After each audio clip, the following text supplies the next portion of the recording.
అరే! ఇది ఆలయమా? లేకుంటే నిజంగా స్వామి నిద్రపోతున్నాడా? అనేంత అందంగా ఉంటుంది ఈ ఆలయము. ఒక్కసారి వెళ్ళామంటే ఖచ్చితంగా మళ్ళీ మళ్ళీ దర్శనం చేసుకోవాలి అనిపించేంత అద్భుతమైన ఆలయం.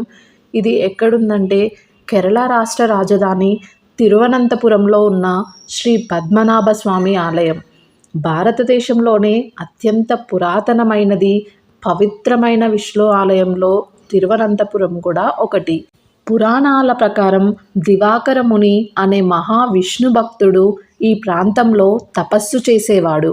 ఒకరోజు శ్రీ మహావిష్ణువు చిన్న బాలుడి రూపంలో ఆయనకు దర్శనమిచ్చాడు.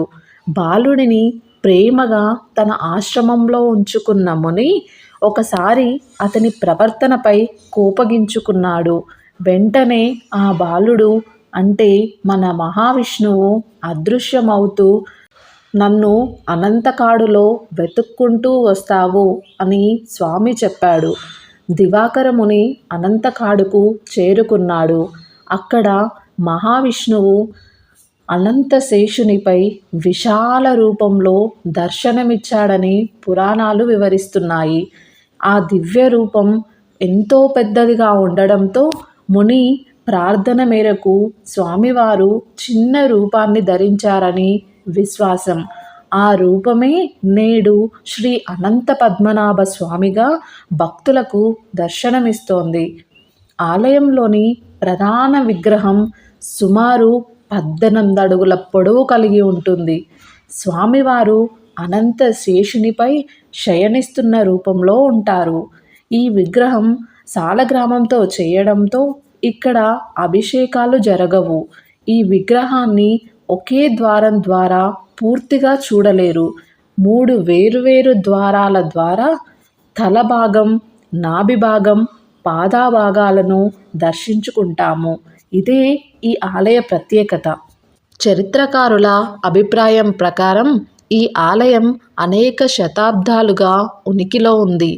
18వ శతాబ్దంలో ట్రావెన్కోర్ రాజు తిరునాల్ మార్తాండవర్మ ఆలయాన్ని పునర్నిర్మించి తన రాజ్యాన్ని శ్రీ పద్మనాభ స్వామికి సమర్పించాడు.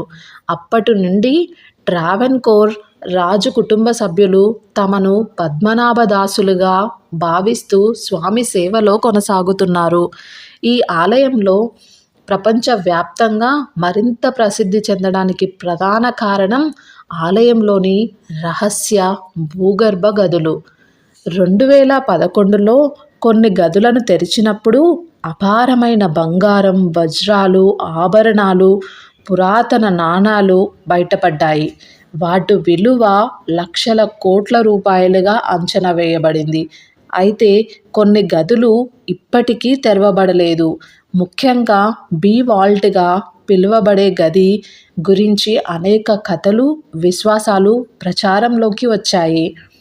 ఆ పాత గదులు ఓపెన్ చేస్తుంటే అప్పుడు ఉన్న కోర్టు సభ్యుడు దీన్ని వచ్చి లెక్కలన్నీ రాయగా ఇది కొన్ని కోట్లు విలువ చేసిందనని, ఈ ఆలయంలోని గదులు ABCDEF అనే 6 భూగర్భ గదులు ఉన్నట్లుగా గుర్తించారు. వీటిలో కొన్ని గదులు శతాబ్దాలుగా మూసి ఉంచబడ్డాయి. తెరిచిన గదుల్లో ఏమి లభించిందంటే బంగారు నాణాలు, వజ్రాలు, రత్నాలు, బంగారు కిరీటాలు, బంగారు విగ్రహాలు, విలువైన ఆభరణాలు, పురాతన రాజుల కానుకలు. ఈ సంపద విలువ లక్షల కోట్ల రూపాయలకు పైగా ఉండవచ్చని వివిధ అంచనాలు చెబుతున్నారు. అయితే బి వాల్ట్ లేదా కల్లర బి ఆలయంలో అత్యంత రహస్యమైన గది. ఈ గది గురించి భక్తులలో మరియు స్థానిక కథనాలలో కొన్ని విశ్వాసాలు ఉన్నాయి. ఈ గదికి ప్రత్యేకమైన ఇనుప తలుపు ఉందని చెబుతారు. తలుపుపై నాగబంధం, పాముల గుర్తులు ఉన్నాయని అంటారు. పురాతన కాలంలో మహాసిద్ధులు మంత్రశక్తితో దీనిని మూసివేశారని ఒక నమ్మకం ఉంది. సరైన ఆధ్యాత్మిక విధానం లేకుండా తెరిస్తే అపశకునాలు సంభవిస్తాయని కొందరు విశ్వసిస్తారు. చారిత్రాత్మకంగా చూస్తే బి వాల్ట్ పూర్తిగా తెరవబడలేదని సమాచారం. దాని లోపల ఏముందో అధికారికంగా వెల్లడించలేదు.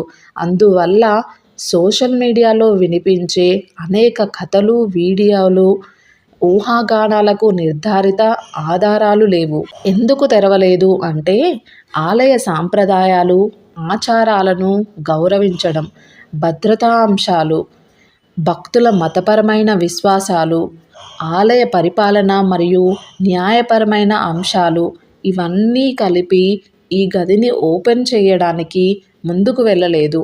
తిరువనంతపురం అనే పేరుకే అనంత శయనంలో ఉన్న శ్రీ మహావిష్ణువు నివసించే పవిత్ర నగరం అనే అర్థం ఉంది. అందువల్ల ఈ ఆలయం కేవలం సంపద కారణంగానే కాదు, దాని పురాణ చరిత్ర మరియు ఆధ్యాత్మిక ప్రాముఖ్యత వల్ల కూడా ప్రపంచవ్యాప్తంగా ప్రసిద్ధి చెందింది. ప్రతిరోజు వేలాది మంది భక్తులు ఈ ఆలయం సందర్శిస్తుంటారు. భక్తి, చరిత్ర, పురాణం, రహస్యం అన్నీ కలిసిన అద్భుత క్షేత్రంగా శ్రీ పద్మనాభస్వామి ఆలయం నిలిచింది. అనంత శేషునిపై శయనిస్తున్న శ్రీ మహావిష్ణువును దర్శించిన భక్తులు జీవితంలో శాంతి, ఐశ్వర్యం, ఆధ్యాత్మికత, ఆనందం పొందుతారని విశ్వసిస్తారు. అందుకే శ్రీ పద్మనాభస్వామి ఆలయం కేవలం ఒక దేవాలయం మాత్రమే కాదు, అది భారతీయ సంస్కృతి, విశ్వాసం, చరిత్రలకు ప్రతీకగా నిలిచిన మహాపుణ్యక్షేత్రం.